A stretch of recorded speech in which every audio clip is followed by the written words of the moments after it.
राजधानी लखनऊ में आज हम आपको ऐसी शख्सियत से मिलाते हैं।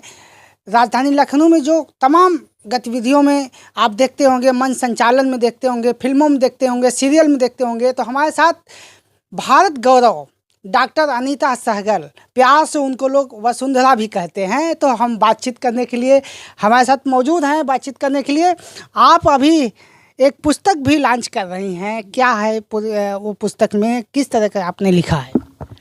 सबसे पहले तो हमारे इस कार्यक्रम को देखने वाले सभी प्यारे प्यारे दर्शकों को डॉक्टर अनीता सहगल वसुंधरा का प्यार भरा नमस्कार।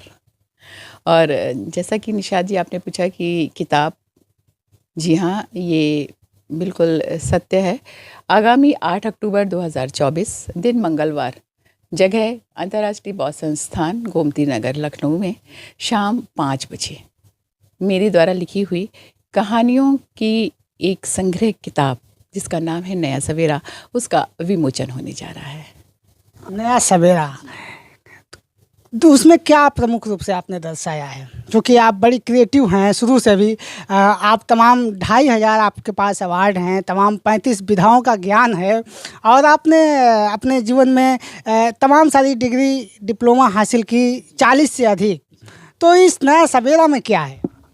देखिए, नया सवेरा में मैं एक कार्यकर्ता भी हूँ, समाज सेविका भी हूँ, और बहुत ही कम उम्र में मैंने दुनिया देख ली है। बहुत संघर्ष भरा मेरा सफ़र भी रहा है। और जैसा कि आपने कहा कि इतनी विधाओं में, तो ये ऊपर वाले की देन है कि जो उसने मुझे इससे नवाजा है।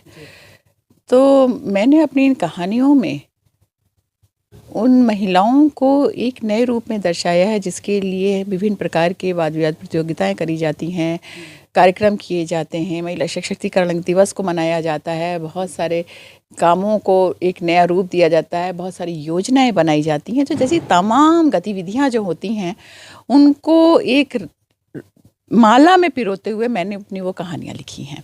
और उस कहानी में मैंने ये बताया है कि हमारी इन महिलाओं की जो बातें हैं वो सबके घर में हैं, सबके परिवार में हैं, और सब लोग उसी तरह से ही एक दूसरे से व्यवहार करते हैं जिस तरीके से पूरी दुनिया में महिलाओं के साथ व्यवहार किया जाता है। लेकिन उसको एक नए रूप में प्रतिपादित करना, पुष्पित करना, पल्वित करना, वो मैंने अपनी कहानियों के माध्यम से किया है। दूसरी बात, मेरी कहानियाँ घर की दहलीज के अंदर की हैं।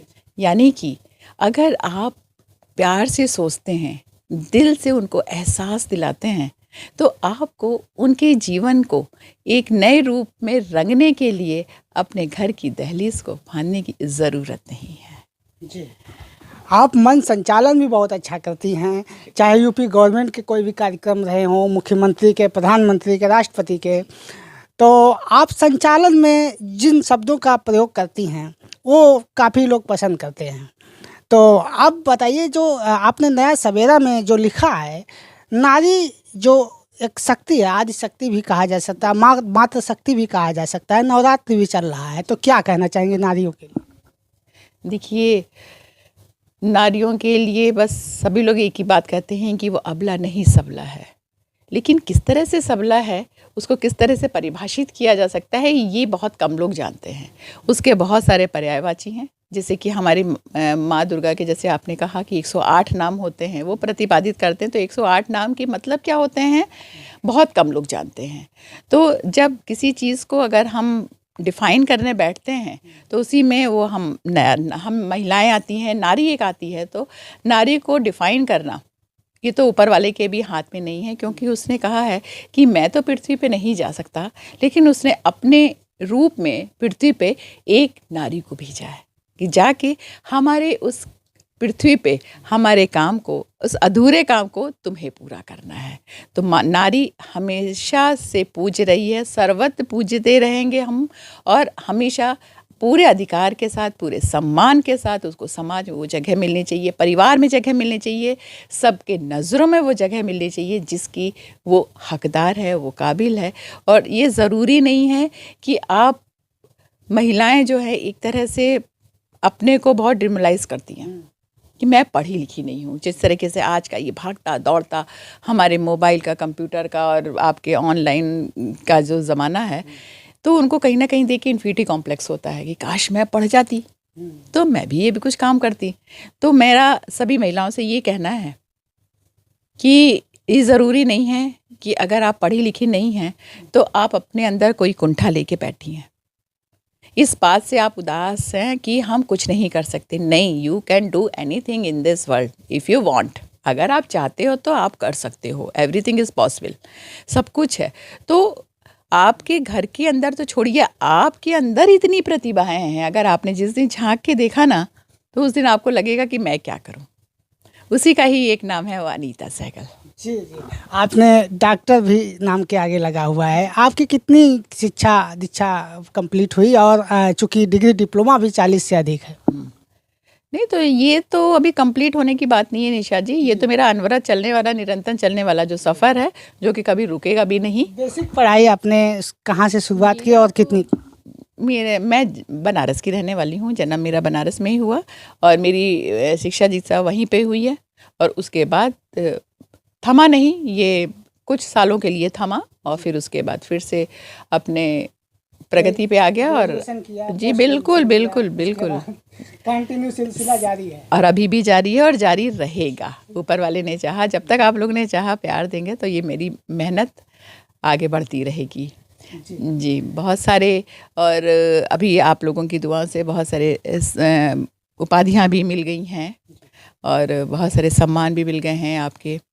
तो आगे बढ़ने की जो प्रवृत्ति है, जो काम करने की प्रवृत्ति है, क्योंकि मुझे आज भी नहीं मालूम है कि मुझे क्या क्या आता है। ये आप लोगों का प्यार है, दर्शकों का अपनापन है, जो मुझे आप कहते हैं वो मैं करके दिखाती हूँ। बस एक ही चीज़ का शौक़ है अनीता को, वो है मेहनत करने का शौक़। बहुत बहुत धन्यवाद। तो अनीता सहगल जी को मेहनत करना पसंद है, निश्चित रूप से मेहनत करना चाहिए और नया सवेरा के साथ नई सोच, नई उम्मीद के लिए साक्षात उदाहरण है नारियों के लिए।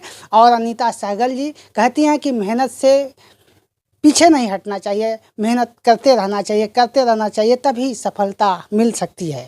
और चलते चलते यही कहा जाएगा कि ज़रूरी नहीं है कि नारी शक्ति वो शक्ति है जो खुद को तो संभालती है, साथ ही साथ वो परिवार और समाज और देश और राष्ट्र को भी संभालती है। तो इसलिए हेड्स ऑफ, सलाम करते हैं, सलूट करते हैं ऐसी नारी सशक्तिकरण को और ऐसी नारियों को जो अपने परिवार को सुचारू रूप से चलाती हैं और हमेशा चलाती रहेंगी। तो इसलिए प्यार, मोहब्बत, अपनापन, दुलार और सबसे बड़ी बात है एहसास के साथ उसकी इज्जत कीजिए। और एक बार फिर मैं डॉक्टर अनीता सहगल वसुंधरा आप सभी कला प्रेमियों को और अपने उन सभी राइटर्स को, जितने भी हमारे लखनऊ के जानने वाले हैं, आप सभी को, जो कि आप मेरे लिए मान्य हैं, आपके माध्यम से आज अनीता यहाँ पर है, आपके आशीर्वाद से आप सभी को मैं डॉक्टर अनीता सहगल वसुंधरा 8 अक्टूबर को शाम 5 बजे स्थान अंतर्राष्ट्रीय बौद्ध संस्थान गोमती नगर लखनऊ में